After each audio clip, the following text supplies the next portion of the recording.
凤箫声动渔灯舞，火树银花映木兰。原本以为这只是诗意的想象，却不曾想在武汉也能感受这样一场美轮美奂的古风盛宴。它就在木兰不夜城，置身其中，仿如穿越到了木兰辞中的奇妙世界。室内楚地长歌演艺街区，全天百场国风演绎轮番登场，木兰、王昭君、木烈女等7位极具传奇色彩的女性人物故事，化作舞台上的金戈铁马，巾帼豪情，令人热血沸腾。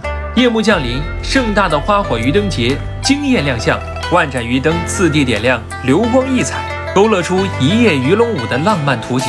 飞衣打铁花凌空绽放，化作漫天金雨，美到惊心动魄。国潮古乐与电音跨界碰撞，点燃全场热情。绚丽烟花在夜空绽放，将夜宴的氛围推至顶点。看到这里，你心动了吗？